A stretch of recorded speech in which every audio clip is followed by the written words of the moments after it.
Moonlight, Part 1, by Stephen Mayer. Moonlight. Edam looks at the new girl Barley. Thirst for her blood insurmountable. He questions whether he has time to nibble her toes before anyone in biology class notices. Meanwhile, Barley sits down next to him in the conveniently last seat in the...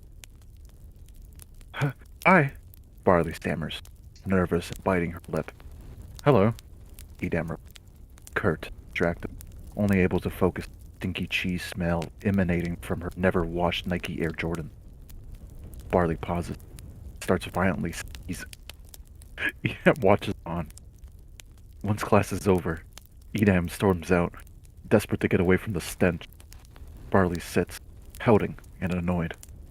A few days later, after Edam had to save her from a black hole in Donald Trump, Barley decides to confront him, dragging him by force to the woods. I know what you are, states, Edam still clawing into the dirt. Say it, out loud, Edam replied. After a pause, Barley replies, pedophile. That was part 1. I gotta grab the other ones. Yeah, they're all fiction section. They should be in the order. Yeah. I think I spaced out for a little too long. What is going on?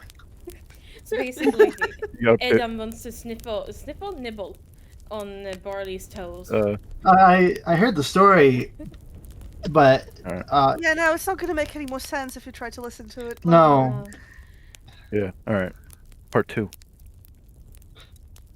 Moonlight, Old Man, Stephen.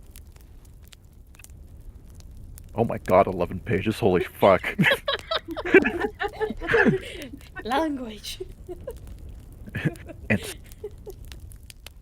after the reveal of Edam's true nature, Barley starts dating him, besotted that he finds her young and attractive. Edam, meanwhile, is more interested in dumping Barley, especially after during her birthday his brother tried to nibble her toes. As a result, he drags her to the middle of the woods like any non-psychopath. Barley, I'm leaving, and I'm taking all your socks, Edam states bluntly. Barley freezes in shock. What? Edam, no! Not my gripper covers! Edam lets a pregnant pause full of damp. Barley, no. They will be mine. Barley falls to the floor, stopping, and instead of leaving the forest like a normal person, she has a nap in the dirt, like a freak. The bears to eat her. October. November. In January, Jack Cash finally finds her and drags her out of the forest, handing her to her aging father who's too old for this shit. Take care of her, Jack Cash replied, launching Barley at the poor man.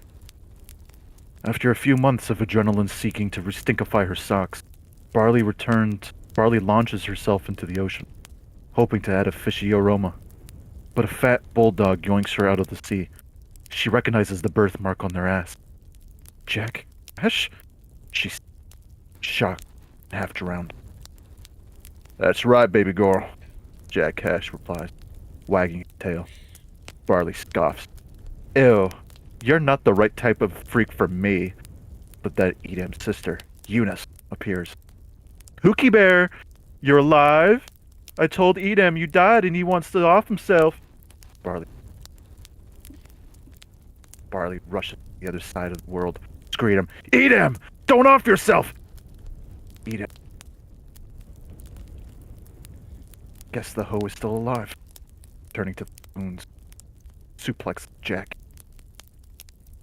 And that's the end of part 2. Thoughts? Great. Cameos. I want to hear more. More, please. Me too. Let's I'm actually very intrigued. read it. Moonlight. Eclampsia? Eclampsia? Yeah. Preeclampsia. Stephen. Barley is lying in a field, being bitten by 50 million firing. Edam sits next to her, judging her for daring to age. Change me. Barley, frozen in place by the dozens of ant bites. No, I won't make you a pedo. Edam replies, horrified. West. Then, wouldn't feel pain. Barley. What about your soul? Everyone knows pedos don't have souls. Only princehoods and presidency. Edam curtly scoffed. Angry. What will it take for you to change me? Barley challenged. Blank. Marry me. That I will make you a pedo too. Edam smirked, knowing she hates commitment. Jack Cash runs into the field. No! He roars. She's mine! He quickly transforms into a bulldog, but his shitty genetics make it hard for him to breathe, and so when he tries to run, he instantly dies. Jack Cash, no! Barley running over. Edam huffs. He's fine. Pay attention to the effervescent ferns instead. Barley pauses and replies, let's get married, so I too can be a pedo. Damn. Part 3. Alright. Moving on. Title. Moon. Breaking gas. Stephen. Barley and Edam get married, and Jack Cash, freshly revived, returns, crashing the wedding. This vexes me, Jack Cash murmurs. Barley pulling him aside. It's fine. I took the pedo drug. Jack Cash pauses in horror. No! The pedo drug will kill you! Eunice speaks up. I too am in this episode. For skedaddling off. Barley sighs. None of your business, Jack Cash. Back off. And then jumps on Edam's back, shouting, Onward, spider monkey! Disappeared to island. See bonk session. Before they know it, Barley, greedy bastard, keeps draining. Damn, what abort the little shit Mormon book that of course could never have. You gave me no choice! Edam. Breaking the windows with a high-pitched voice break. Barley goes to argue back, but the fat-ass baby in her breaks her spine because it's a bastard. After brutal labor, born. Rasputin. And as if it hasn't already been enough of an iPad kid, it bites its mother on the tit, killing her.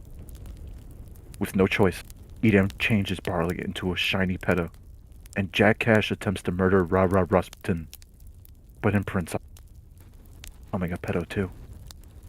After a year, the pastrami come to kill the Colleens for crimes against pedos, but Eunice says, cap or no cap?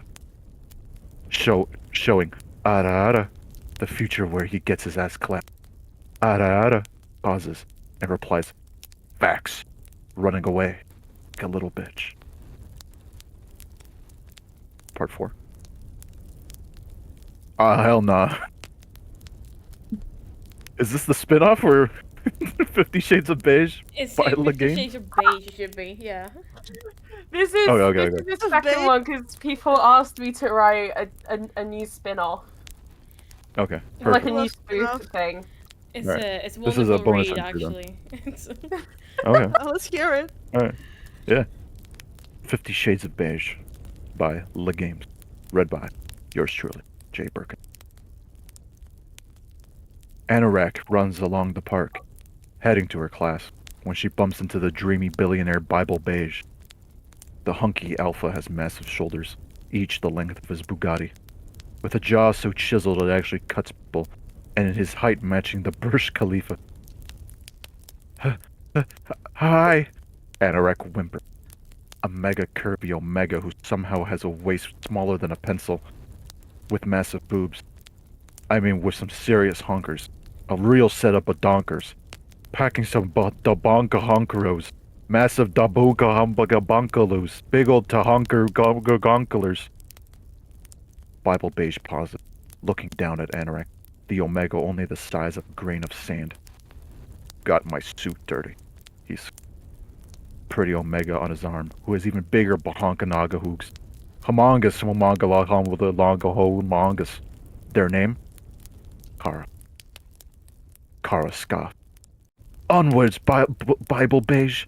We must have kinky time. and they swagger and saunter off. Anorak pauses, surprised, and gets blown away by a speck of wind. A few weeks pass, and she has to interview some random alpha for her friend's work. She walks in, nearly falling through the molecules of the floor, and then climbs the chair to sit. "Mr. Beige?" she asks, sounding like an ant on helium. "Yes." Bible Beige boomed, his timbre making the walls of the skyscraper rattle. Anorak pauses, in shock. That's when Bible Beige grabs his 40 million thumbs and makes schmegel with Anorak, trying out Goofish Nebus and Minkle Stinkle.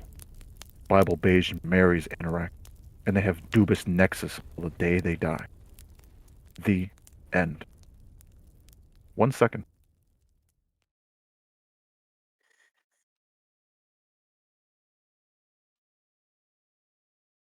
So what do you all think? Best literature. So good, I'm crying. Hi, I'm Oh my back. god. Yeah, that shit was kind of peak, not gonna lie.